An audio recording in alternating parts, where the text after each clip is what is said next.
Good morning, folks. My name is Jimmy Bashar with the ISO Stakeholder Affairs Group.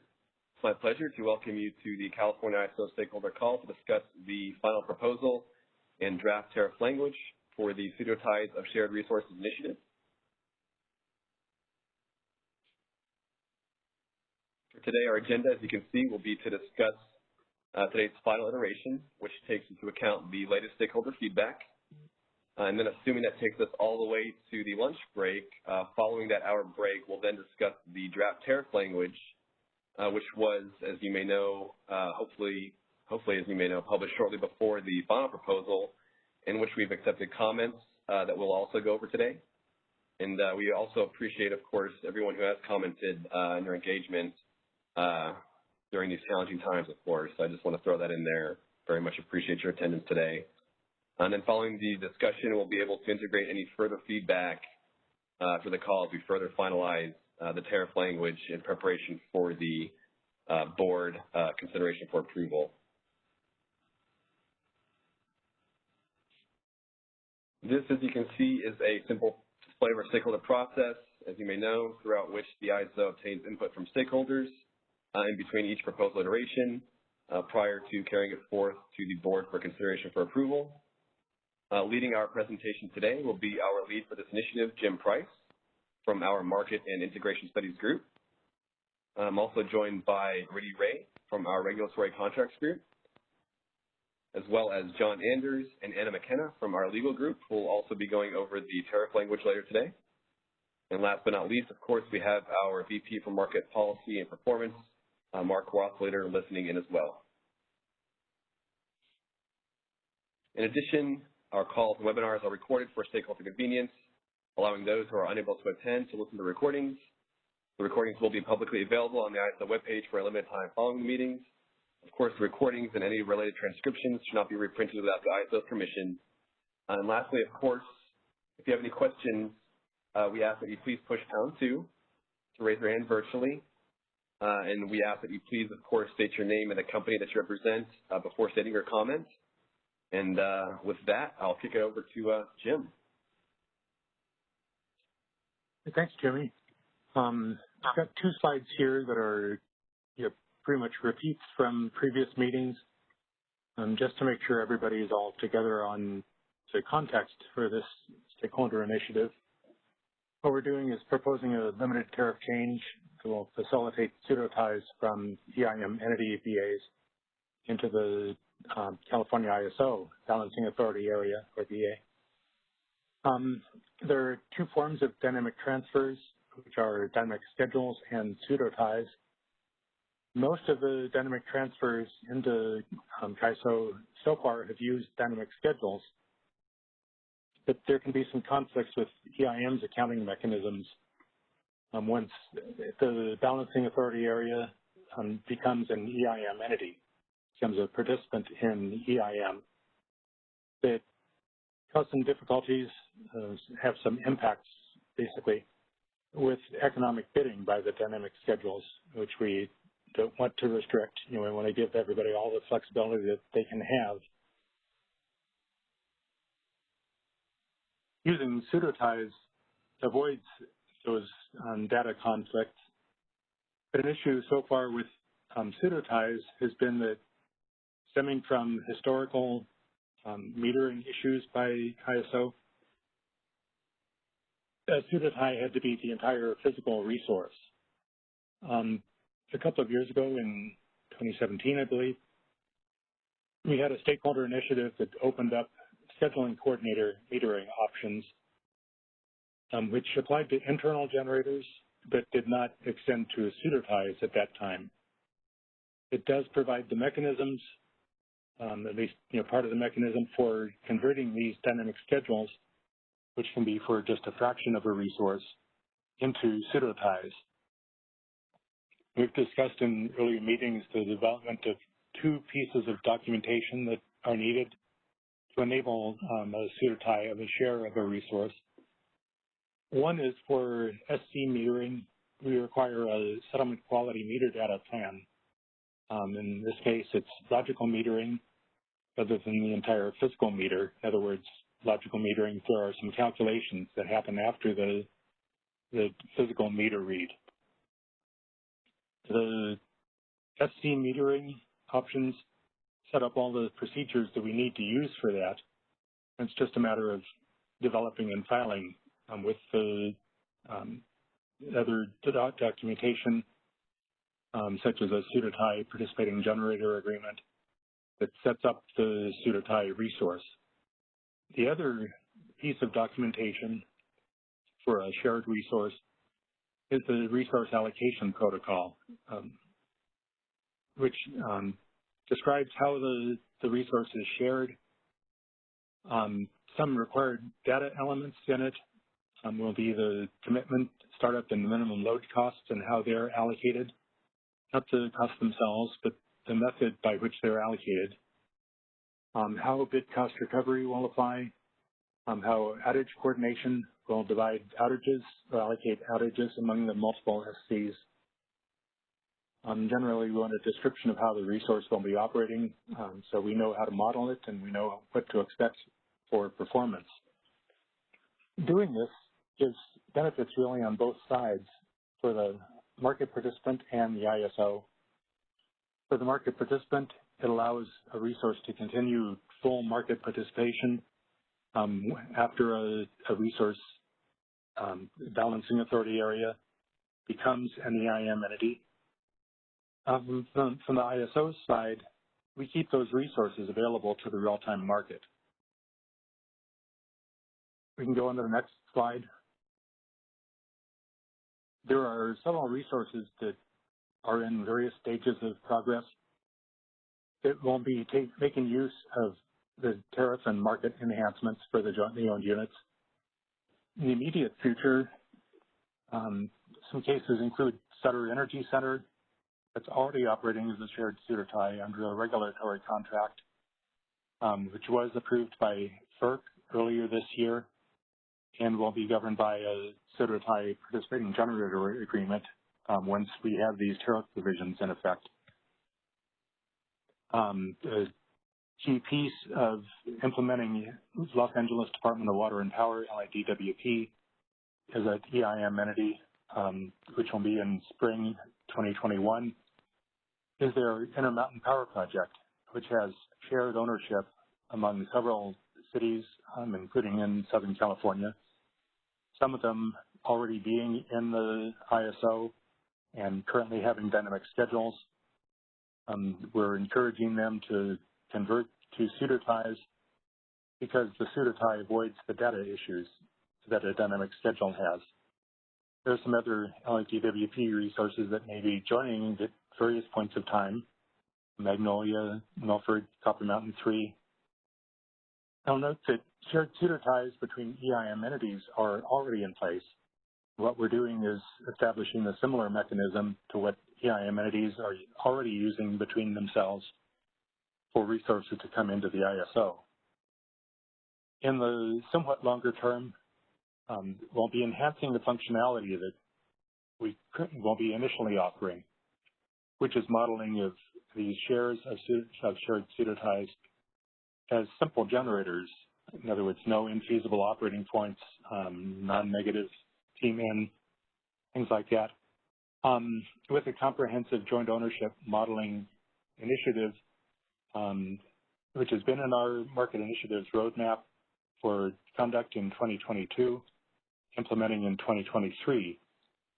Before that, Public Service of New Mexico, PNM, is becoming an EIM participant in spring 2021 and has some shared ownership with Tucson Electric Power. This is not an issue until Tucson also joins EIM in spring 2022. Then we'll be using the pilot with PNM's and TEP's resources as a foundation for learning as we go through the stakeholder initiative, so that ultimately we can be enhancing the functionality available to all market participants. I'll stop at this point before we go into new content and see if there are any questions as we've reviewed the background here in these two slides.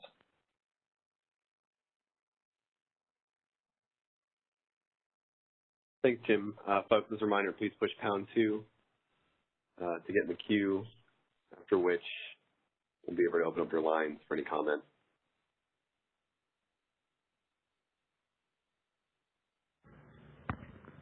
At this time, I see no hands raised in the question queue. Would you like me to also read out the instructions for the chat? Probably a good idea. All right. If you'd like to submit a chat question, please, on the bottom right side of your WebEx screen, you'll see a chat box. Please type your chat question into the message box provided and select all panelists before sending your message. Once again, select all panelists before sending your question. Type your message in the box provided and send. Thanks, Ethan. We do encourage verbal questions, but of course, feel free to chat, folks. Great, thanks. We'll move on to the next slide then. The final proposal only has limited changes from the draft final proposal that we discussed in the previous call. I'll go through what those are. One was a comment by Southern California Edison, and of course we appreciate all the comments that we received, which is that we recognize that there can be various configurations in the ownership of different resources, and we want to be flexible in how we reflect that. So our preference is for allocation of outages and other parameters is proportional sharing, but we recognize that that isn't always how things are going to work. So we have flexibility to propose other mechanisms. We said in the draft final proposal that the protocol must define the conditions leading to any disproportionate outages. Edison proposed that we need to, the shared resource allocation protocol must include a formula for that disproportionate outage allocation, which sounds totally reasonable, and that's in the final proposal and the tariff language. We received some comments from our Department of Market Monitoring where they recognize the need for discretion over how the sharing occurs, but also point out a need for protection against extreme sharing protocols that might lead to adverse market outcomes. For example, they could inflate or inequitably distribute the bid cost recovery. Our existing tariff rules have provisions for bid cost recovery that provide most of what's needed, including verification methods. As I mentioned, we recognize there can be unique circumstances and require them to be documented in the protocol. DMM had a couple of specific recommendations for language that we've incorporated. One is to provide public information about the principles for the allocation of the telemetry, metered output, minimum and maximum output levels, and minimum load and startup costs.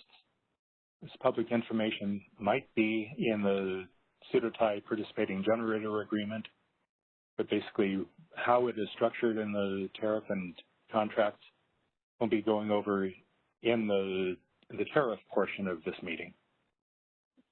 Similarly, DMM recommended that we have procedures for revoking or suspending participation if there are material deviations from the allocation protocol. And again, the details for how we would do that, we put in the final proposal that we would include such provisions. The details of the provisions we'll be covering in the tariff portion of this call. For the points on this slide, are there any questions? Thanks, Jim. We'll give a few seconds for folks to enter the queue. Again, once more, folks, push #2. I do see there's a question from the previous section, but at this time I still see no hands raised in the question queue. Once again, you can press #2 on your telephone keypad to enter the question queue.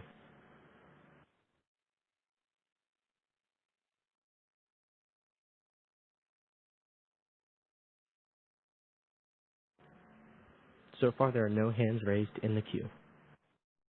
Okay, let's go on to the next slide then. Comments by 6 cities and LEDWP. thought it would be useful to illustrate how the potential inconsistency and impacts arise from dynamic scheduling. In the draft final proposal, we had a general description of what type of data conflicts there would be, and I do agree that the example helps in people understanding these issues.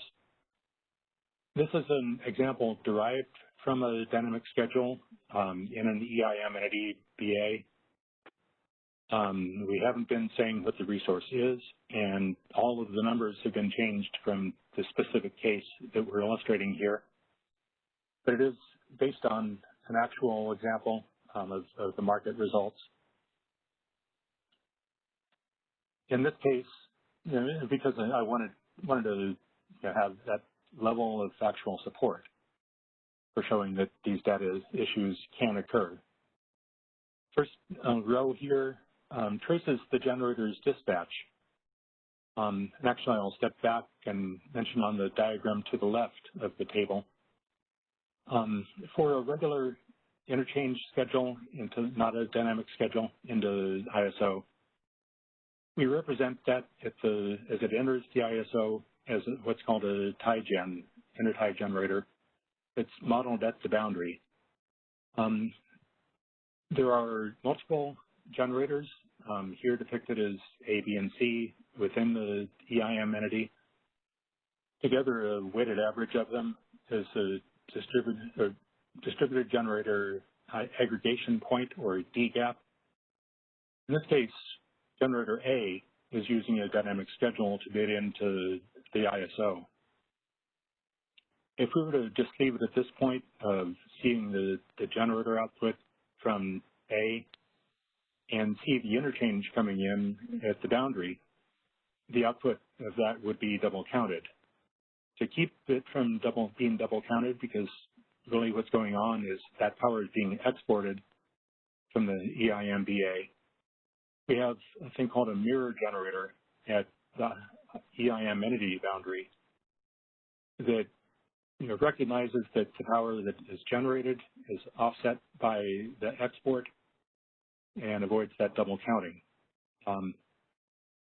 Since the generator A, now stepping back to the table, is a dynamic schedule, it's able to participate in the ISO's day-ahead market, or DAM. And it gets a dispatch out of DAM. As we move toward real-time, we have our hour-ahead scheduling process, which for a dynamic schedule would produce an advisory dispatch for the 4 15-minute intervals within the operating hour. But it is advisory and not binding.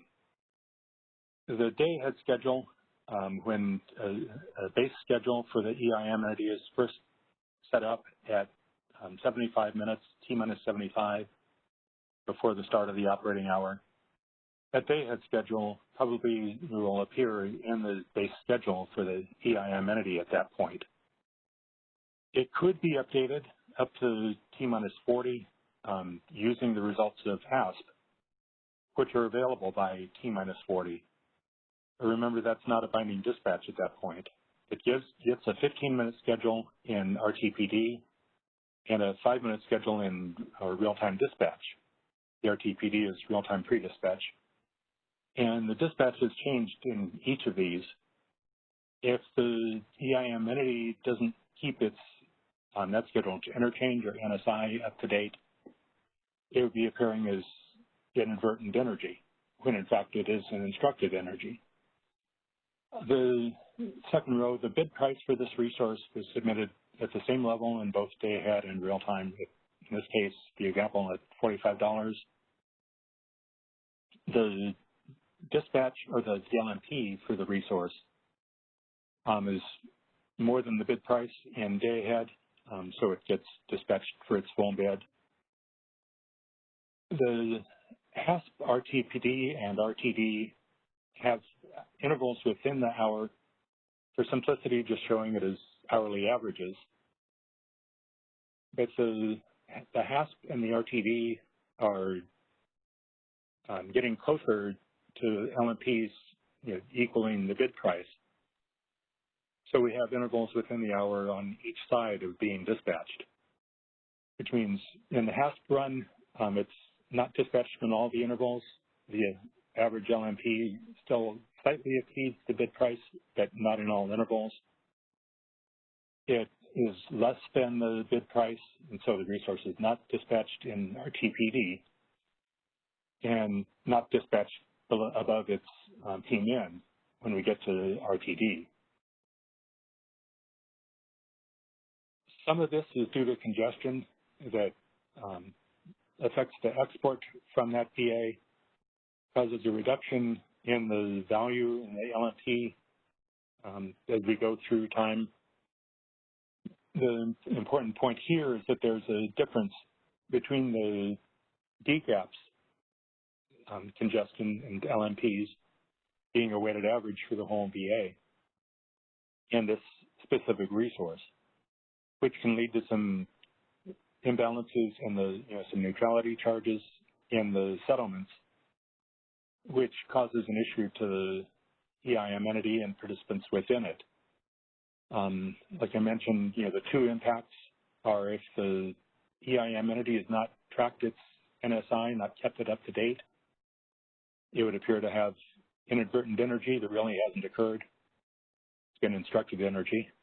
And the settlement, how it's suballocated to entities within the VA is determined by the EIM entity's tariff, but can affect the EIM entity in having to do that suballocation and can affect the resources within the EIM entity based on the allocation, the reallocation by the EIM entity. We tried to keep the example simple so that it could be clear. We'll make sure whether there are any questions in presenting the example here.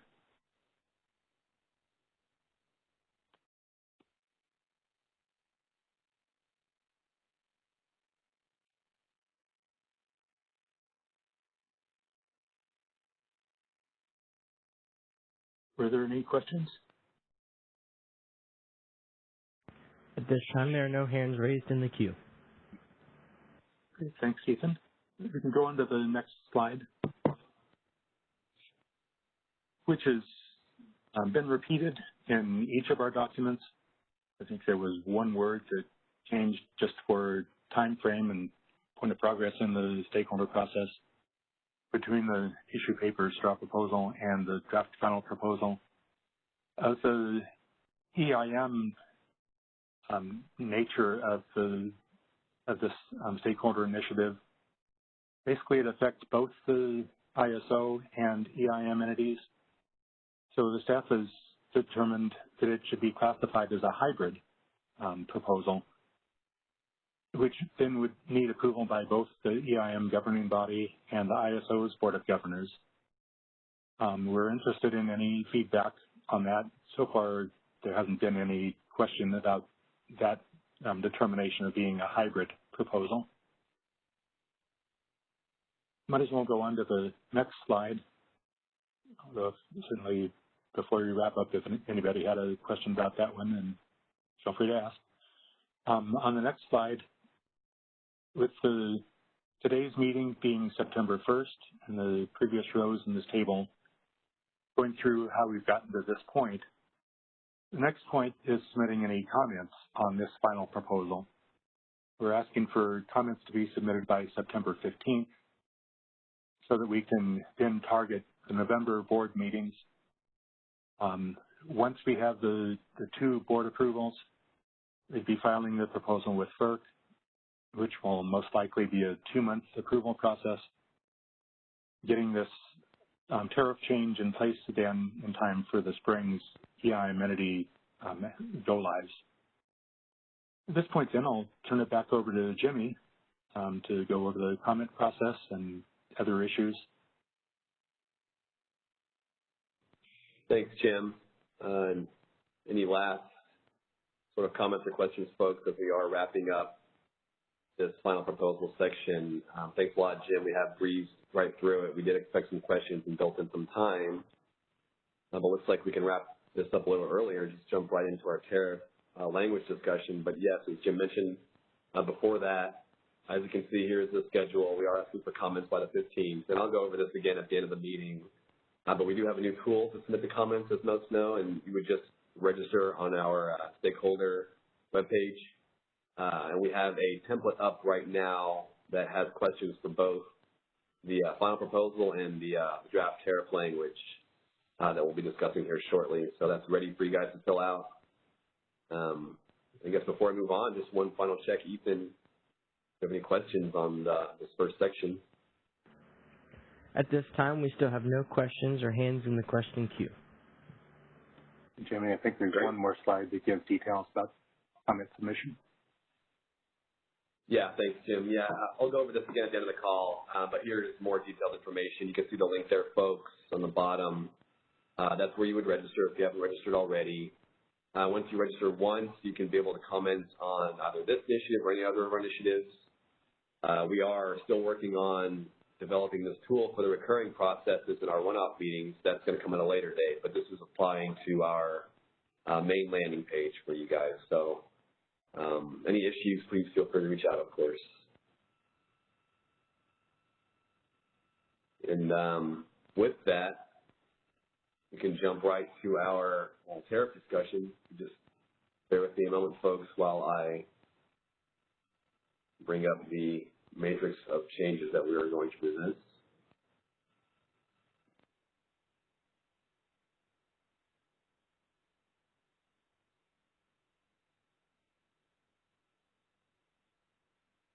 And operator, I just want to know if you can see my screen if the size looks okay. Yep, everything looks nice and clear. All right, thanks. All right, well, thanks, folks, for sitting through the first half, and I guess I'll kick over to John if you want to go for it, John.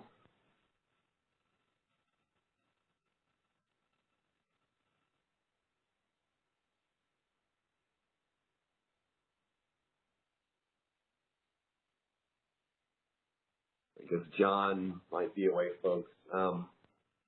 Maybe if we are switching sections, we can take a quick 10-minute break. Then we are probably able to get John back on the line. So, operator, would that be okay? Yes, that'll be fine. Okay, thanks. All right, folks. Thanks again. Stay tuned as we get John back and we take a little break. Thanks so much.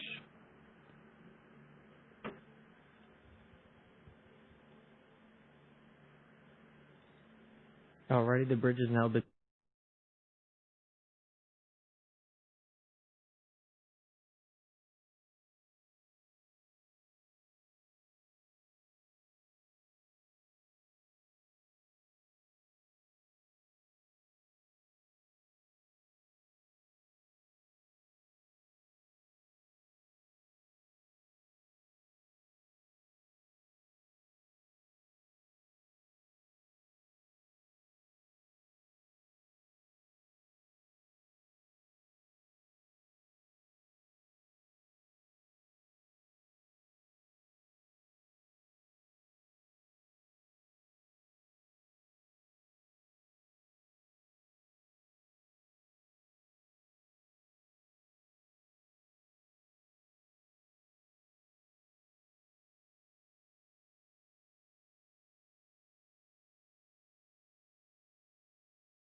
Thanks for that.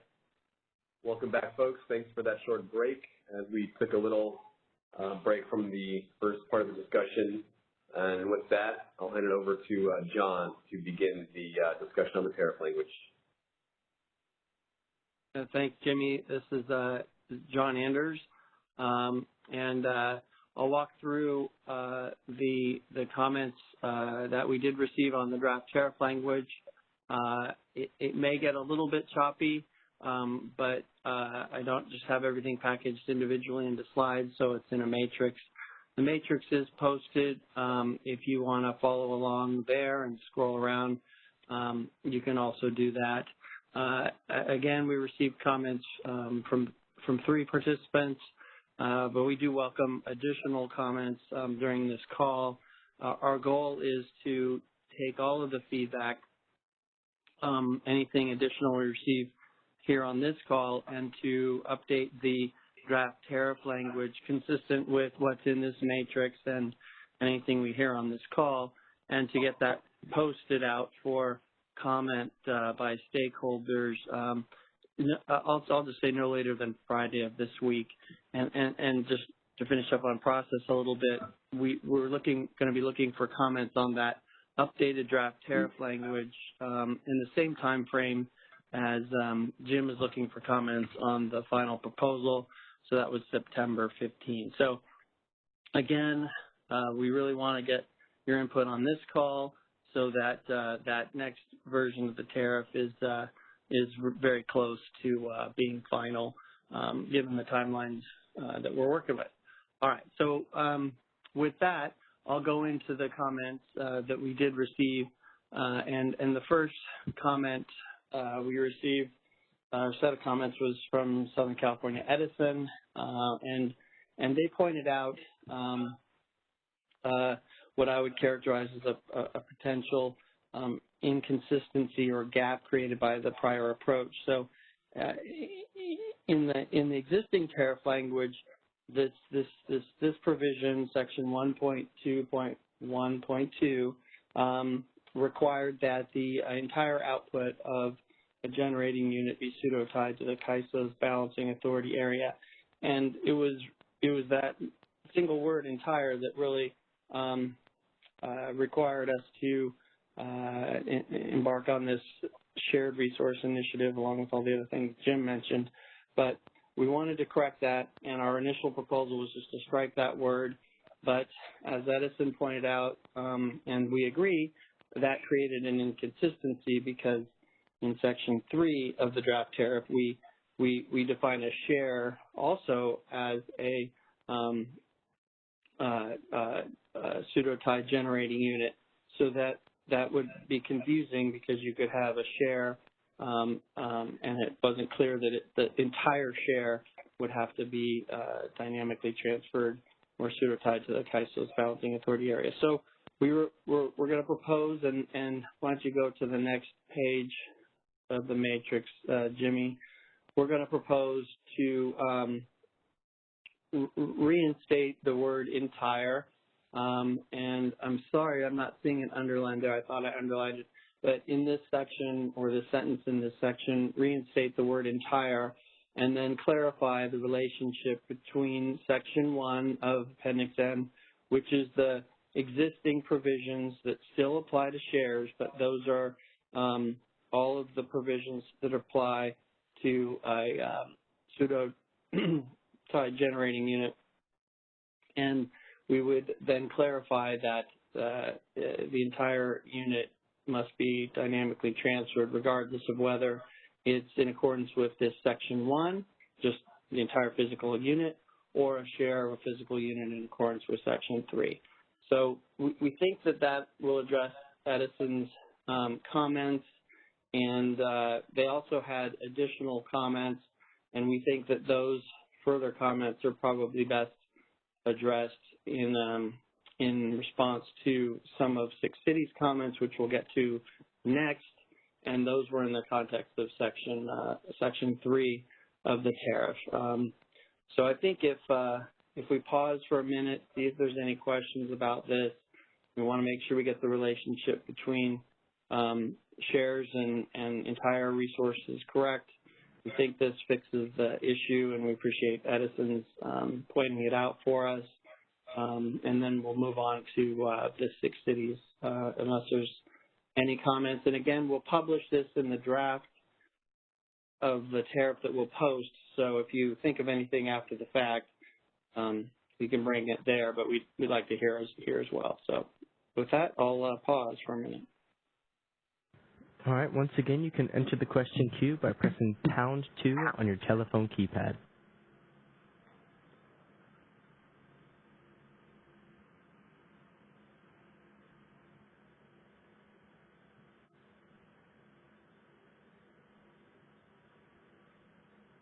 At this time, I see no questions in the queue.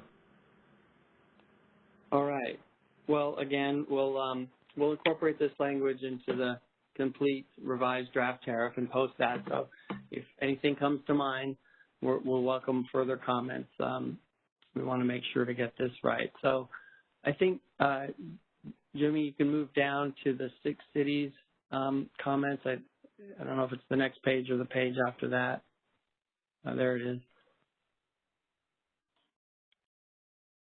Okay. So first of all, we received several comments from 6 cities. They had one in the existing section 1.2.25. They were questioning, and this kind of relates to what we were just talking about, whether each share of the resource would have its own dynamic transfer signal, and the answer is yes, because we're defining each share as a pseudo-tie generating unit, and all of the requirements in Section 1 would apply to that share, which is now qualified as a pseudo-tie generating unit in accordance with Section 3 would apply, including the separate dynamic transfer signal. So that's our response to that. So we don't think any changes are needed with that. And then they didn't have any comments on Section 2, which we didn't propose any changes to. And then we can move into their comments on Section 3. But let's just take a pause and see if anybody had any questions remaining about that or anything in Section 1 of Appendix N.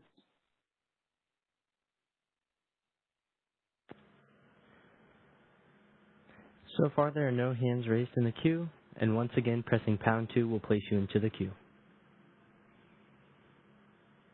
Okay.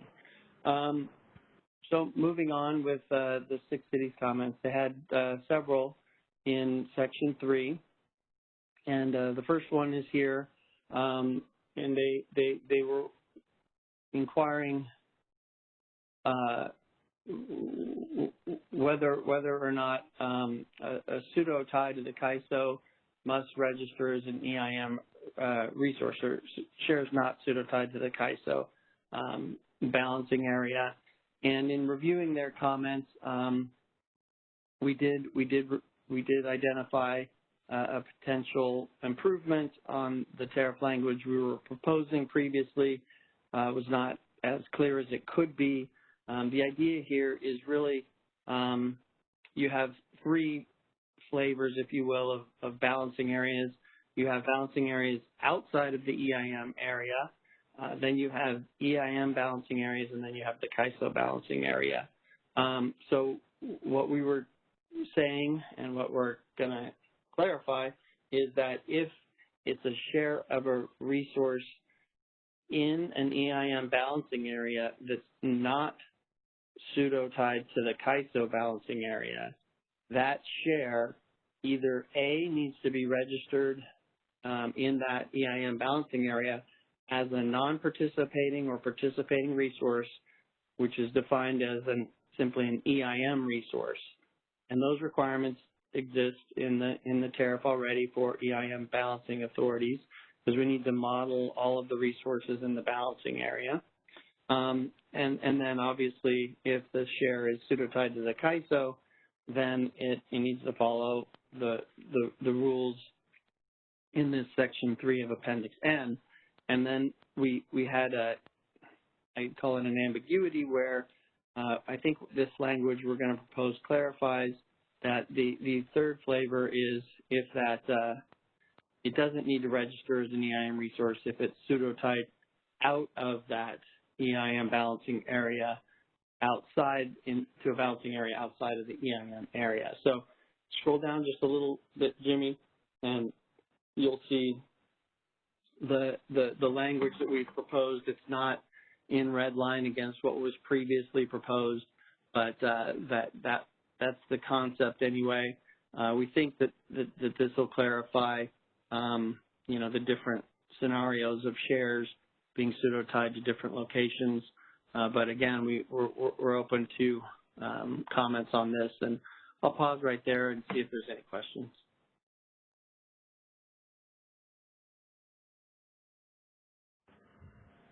Go ahead and give it just another moment to see if any come through. Well, it looks like we have one question in the queue. I'll go ahead and put them through. Caller, you are now unmuted. Please go ahead. Hi, this is Bonnie Blair. I represent the 6 cities. I guess I'm wrestling with whether the clarification covers all the bases. What do you mean by a native share? And maybe that's where there's a sort of an uncertainty or lack of clarity. Okay, fair point. So we use that term native to mean that the resource is native. In other words, physical location is in an EIM balancing authority area, or in other words, where does it emanate from? Not its virtual location, which is what we're trying to address, or pseudo-tied location in the subsequent discussions. So if you think it would be more clear to just say, physical location rather than native, that's more plain English. Native is kind of a NERC-WEC term of art. We're open to that. Well, either that or maybe define it somewhere. So, as I understand the overall proposal, an owner of a share of a resource located in an EIM BAA will, with this new with these new provisions, have the option of pseudo-tying to the CAISO, but it's not compulsory. Right. So it could continue to be dynamically scheduled. And what I'm trying to be sure of is that the way this language is written isn't going to turn being a pseudo-tie into a compulsory status. So, right. So if let's say you're in the CAISO BAA, you own a share of a resource that's in an EIM BAA. Are you saying that this paragraph would not apply to that share because it's not a native share? No, actually, what this would be saying was, just use your example, a simple 50-50 resource in an EIM balancing area, and half is owned by an entity that wants to pseudo-tie that to the CAISO. Then that's relatively clear. What it's saying is the share that's not pseudo-tied to the CAISO, because it remains in the EIM balancing area, must register as an EIM resource, which is a participating EIM resource or a non-participating resource.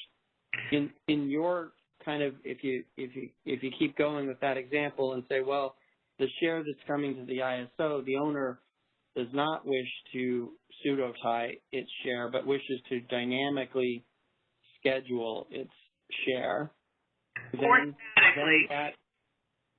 then that share continues to reside in the EIM BAA. It has not been pseudo-tied out of the BAA. So then it needs to register as a non-participating resource. It has to be accounted for in that EIM BAA.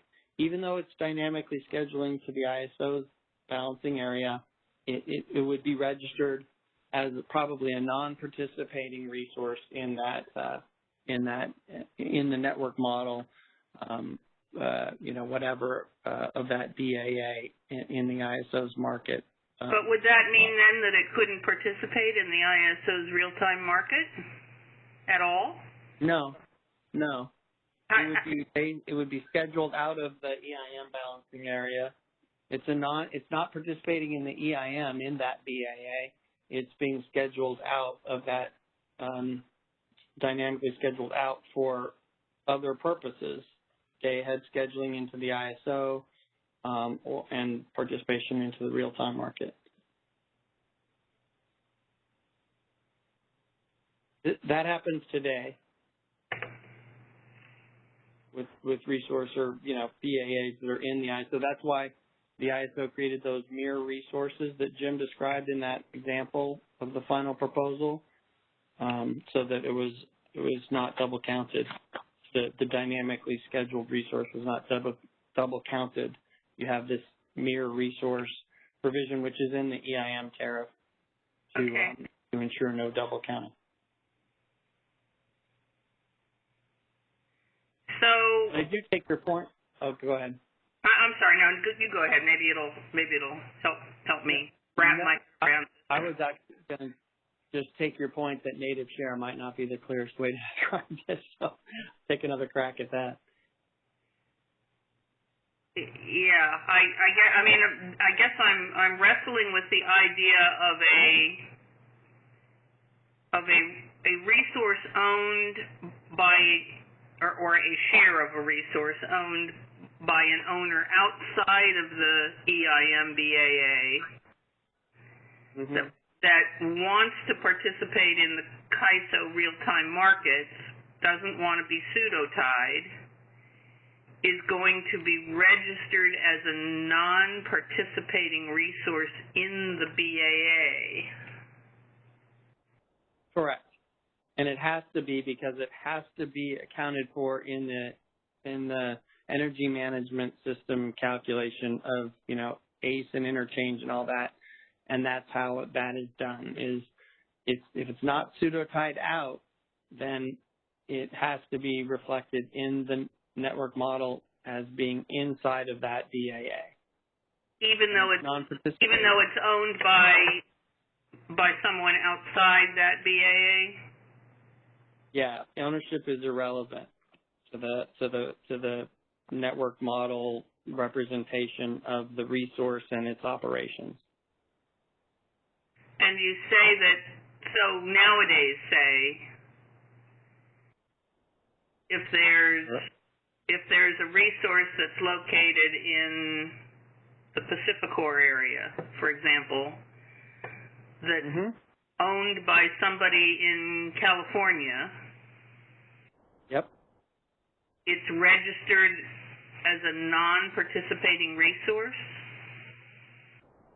Yeah, it's included that. So the Pacificor would register it as a non-participating resource in its balancing area, and then the ISO would, if it wants to dynamically schedule the ISO, we would set up a mirror resource in the market model as part of the implementation of the entity into the EIM, so that when that resource was dynamically scheduled by its owner, scheduling coordinator, to the ISO, there was no double counting that Jim was pointing out. So that accomplishes that piece of it. But then there's still the the data conflicts that Jim's example highlighted that we're trying to further resolve by allowing this pseudo-tied share resource. Okay. I think I need to digest, but thank you. Thanks for the explanation. And maybe something other than native would help. I'll work on that, Bonnie, and I appreciate it. And I'm not sure, I don't have an example off the top of my head, but I do know there are resources in Nevada that we're going to LA, DWP. There's resources in Arizona going here. This is happening today where they're registered, but that'll continue even though unless the resource is pseudo-tied either out of that EIM-BAA, which is what this is trying to say, or into the CAISO BAA. It has to leave the EIM-BAA to not have that registration requirement. I see. Okay. All right. Thank you. Okay. No, thank you. Okay, moving on to Six Cities' next comment. It looks like a clarification to include another reference to pseudo-tie generating unit. The CAISO's thinks that's appropriate and will include that highlighted reference there. It's not shown in red line, but we'll include it in the next version of the tariff that we'll be posting this week. So moving on to section 3.2.3. Oh, a little too far. There you go. So this is a little bit now about the protocol administrator's responsibilities versus the share owner scheduling coordinator responsibilities. So what we're proposing would be that again, let's just maybe an example is helpful. The 50-50 ownership arrangement where one owner wishes to pseudo-tie its share to the ISO. There would need to be an allocation protocol, and then there would need to be a scheduling coordinator appointed as the protocol administrator. It could be the owner that represents the share that remains in the balancing area of the EIM entity, or the scheduling coordinator for the owner that wishes to pseudo-tie its share to the CAISO's balancing authority area. But what we didn't want to do or wanted to avoid or wanted to ensure was that all of the requirements of compliance with the protocol remain on the scheduling coordinator for the pseudo-tie generating unit of the share, and the administration of the protocol was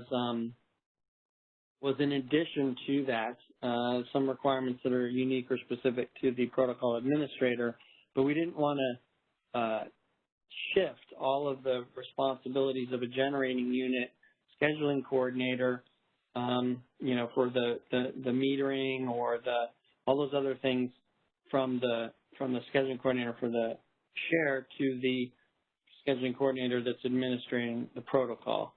So that's what we're trying to accomplish here, and I hope that explanation helps. In other words, the individual scheduling coordinators for the shares are not relieved of their obligation to submit meter data that's representative of their share of the resource in accordance with the allocation protocol, as an example. If they want to agree that the protocol administrator assumes additional responsibilities or the like, that could be arranged, but that would be outside of the ISO tariff. Okay, well, I hope that's helpful, but I'll pause for questions or follow-up on that response.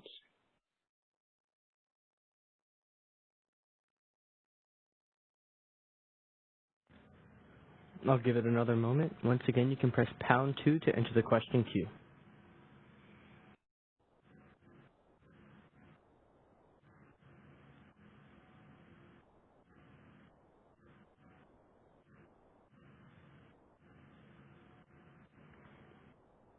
At this time, I still see no hands raised in the question queue. Okay. So the next comment is, I guess, in some ways these are related, but essentially the question is about telemetry and whether the shares in other BAAs, have to follow the allocation protocols, telemetry process, and the answer is essentially sort of yes. We need the telemetry for the resource to add up, and we need to see each of the individual shares to be able to confirm that the sum of the shares equals the total. If that makes sense, that's the simplest way I can state it. And so the protocol itself, the allocation protocol, we're going to want to see the telemetry signals for each of the different shares, and then we'll sum it up and have a logic to make sure that it adds up to the total output of the resource, and we'll also be seeing telemetry for the total output of the resource. So that's what's happening here. I'll pause there for any questions.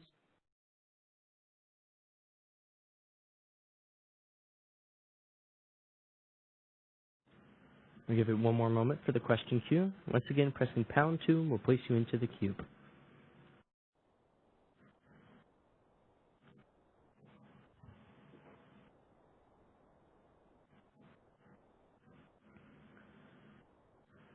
At this time, there are still no questions in the question queue. Okay, so we'll just move on then to the next section, which is similar to the metering. The telemetry description I just gave, but it's related to metering. So again, the logical metering needs to be consistent across the different shares, and each share would have an SQMD plan, and the ISO would see the metering associated with that either as an EIM resource or as a CAISO market resource.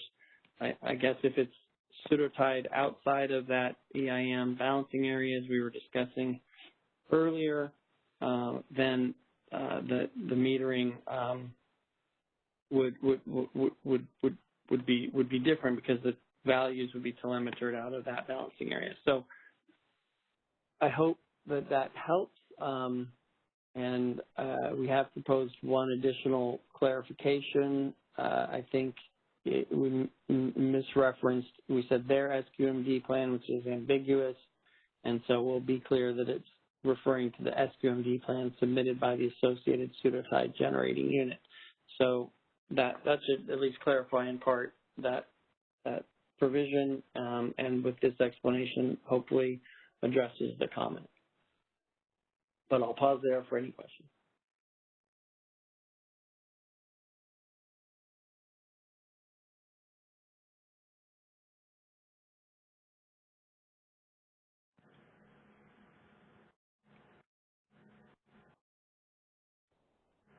All right, so far I'm seeing no questions in the queue. Okay.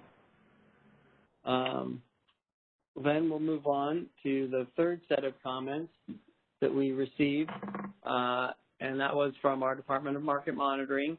And Jim did touch on these comments a little bit in his review of the final proposal. And in essence, there were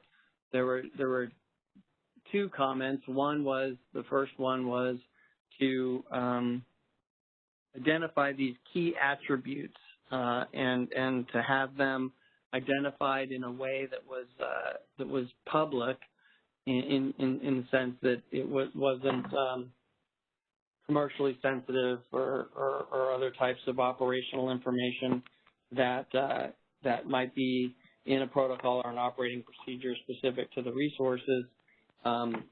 So the proposal for the ISO was to twofold. One was to include in the tariff a requirement that the registration of the pseudo-tie generating unit identify these key attributes, and we've listed those key attributes. Jimmy, maybe if you scroll down just a little bit onto this next page here. And I'm going to apologize. I've got the gardener guys blowing around in the front yard here. So anyway,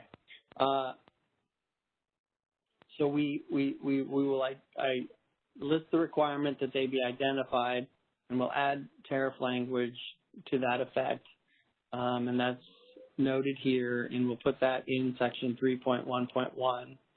And then I think in order to ensure that they are available or there's appropriate documentation for those resources, we're going to propose that we'll propose an update to Schedule 1 of the Pseudo-Tie Participating Generator Agreement in our next version of the tariff, and probably a simple table or something that's unique to shared generating units, and we will add these key attributes so that they would be documented outside of the allocation protocol or in addition to the allocation protocol in a manner that was public. These agreements are filed with FERC, as all our pro forma executed pro forma agreements are, so that's considered quote unquote public information. Just to be clear, these would not include the actual costs or anything like that. These are just the key attributes. In other words, how these attributes are being allocated consistent with the resources allocation protocol. I'm looking at this now, and Jimmy, I'm going to ask a question here. Can you scroll to the next page? And I want to make sure that we're reviewing yeah. See, this is we've gotten a version control issue here, Jimmy. If you look at the date of this document, it's August 28th, and you need to pull up the August 31 version of the tariff matrix that we posted. Yeah, I see that, John. My apologies, folks. Let me get that just directly from the website.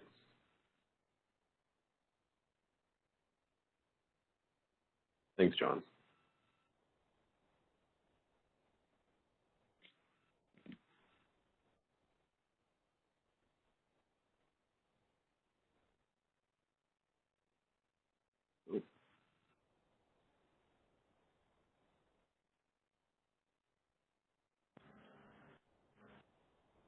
If we are waiting on the question queue, there are still no questions in the queue at this time. Thank you.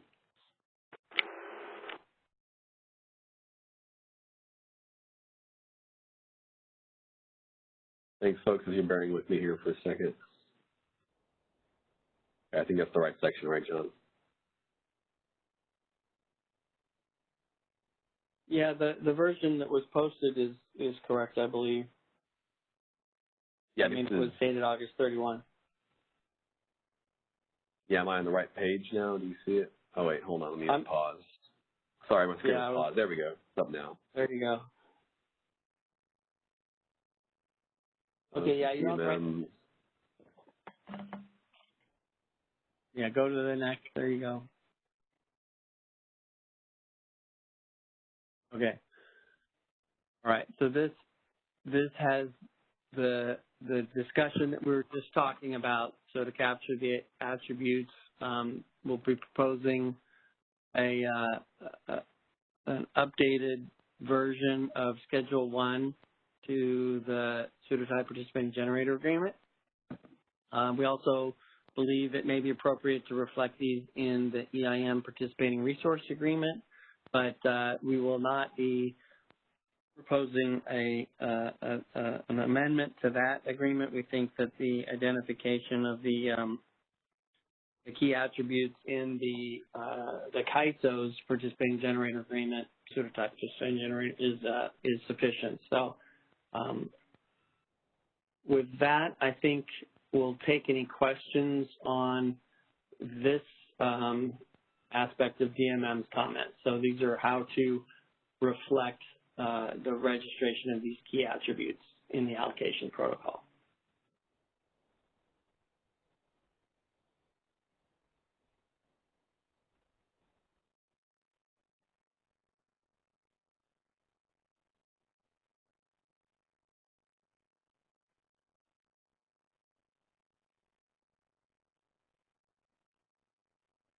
As a reminder, folks, push #2 to enter the queue. At this time, there are still no questions in the question queue. Okay, so then we will move on, and this is good that we have the correct version now because it's a little different than the other.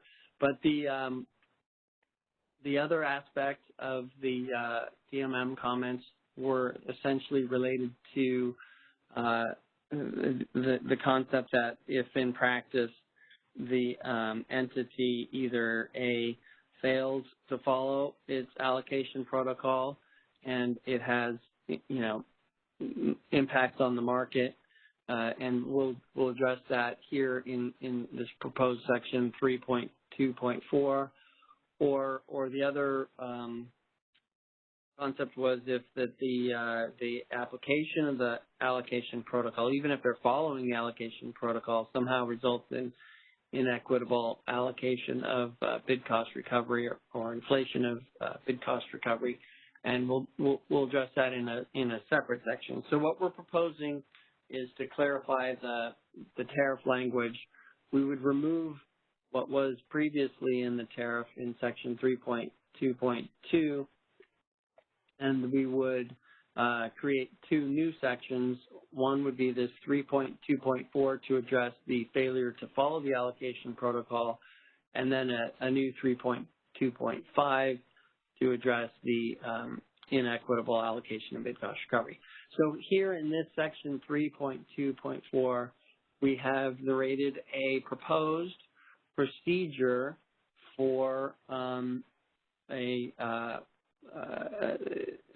circumstance where it's identified that the Pseudo-Ties generating unit has materially deviated from its allocation protocol.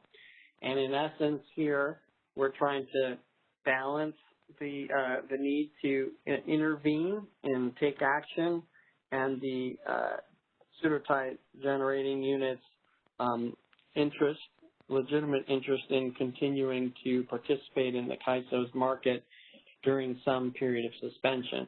So what we're proposing here is if there is such a finding that the ISO would notify the scheduling coordinator and suspend participation in the CAISO markets as a Pseudo-Ties generating unit, and then the scheduling coordinator would have 5 business days to object to the finding and seek resolution through the CAISO's ADR procedures or to admit to the findings. And then, Jimmy, if you scroll down to the next page.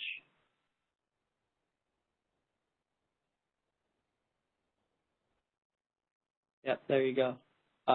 Then during the suspension period, until this dispute, if you will, or issue is resolved, then the generating unit could continue to participate in the CAISO's markets as a system resource, and we would follow procedures that would be detailed in the business practice manuals on how to make that happen. And if of course, if they admitted to the findings, then we would terminate the ability of the generating unit to participate as a shared Pseudo-Ties. And that wouldn't prevent it from participating as a dynamic schedule system resource, but it would affect its ability to participate as a shared pseudo-tie resource. So this is perhaps a lot to digest in this call, but of course, we're open to comments now, and we will publish this as part of the updated draft tariff language, and would appreciate your comments at that time. I'll cover this last one here, and then we'll take questions about both of these. So similar to the other proposal, but slightly differently. Jimmy, can you scroll just back a little bit? I think we went one paragraph too far. There you go. This is to address the second concern that DMM had about inequitable recovery or over-recovery of bid costs.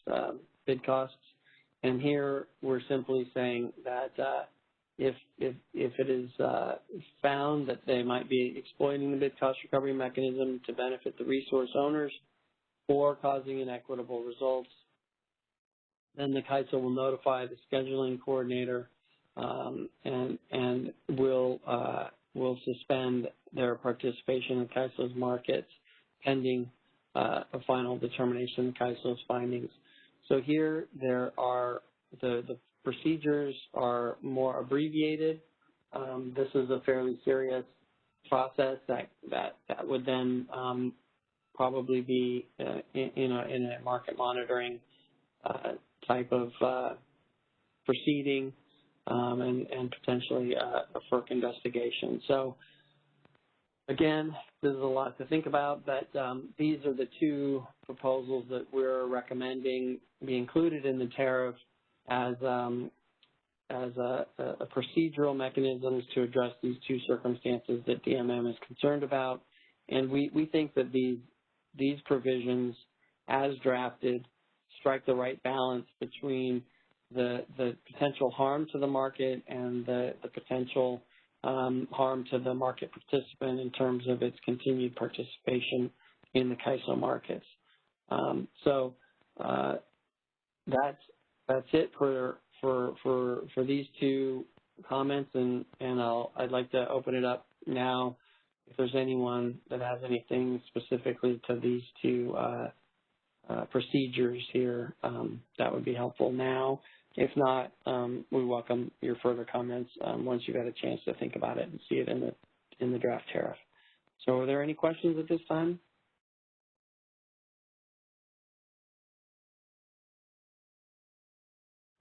Once again, you can enter the question queue by pressing #2 on your telephone keypad. I'll give it another moment to see if any questions come through.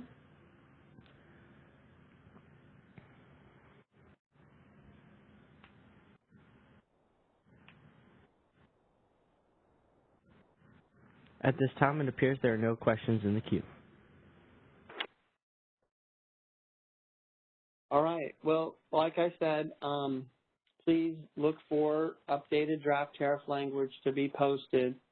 That'll be sort of an incremental red line to the prior draft. That should happen this week, and then we will be looking for your comments in the same time frame as the final proposal. So September 15, so about 2 weeks. Maybe not from the date of posting, but from today, your comments on the proposed tariff. But it's more or less what you're seeing in this matrix. It'll just come out in the form of draft tariff instead of this matrix. So you'll have both for reference, and we really appreciate your comments, and hopefully we're able to conclude the tariff portion of the stakeholder initiative as well, and make a timely filing to support the upcoming implementations as Jim described. All right. Well, with that, any final questions on the tariff draft, that matrix that we missed or anyone thinks of, and then I'll turn it back to Jimmy. You can go ahead and give it a second to see if any questions come through.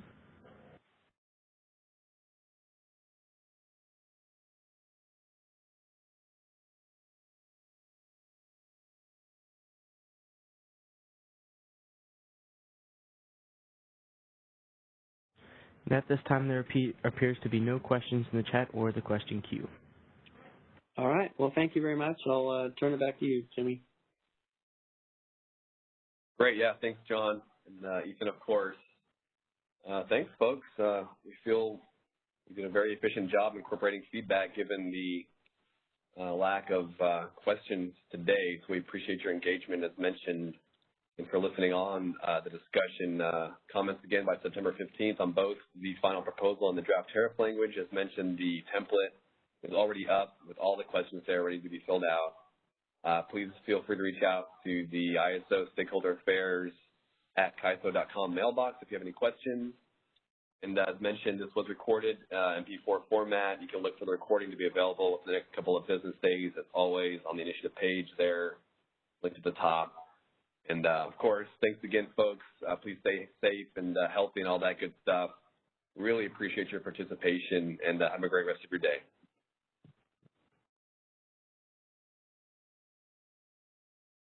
Alrighty, we wrapping up for today? Yes, thanks, Ethan. That's the wrap. Alrighty, that concludes our conference. Thank you for using AT&T Event Conferencing Enhanced. You may now disconnect.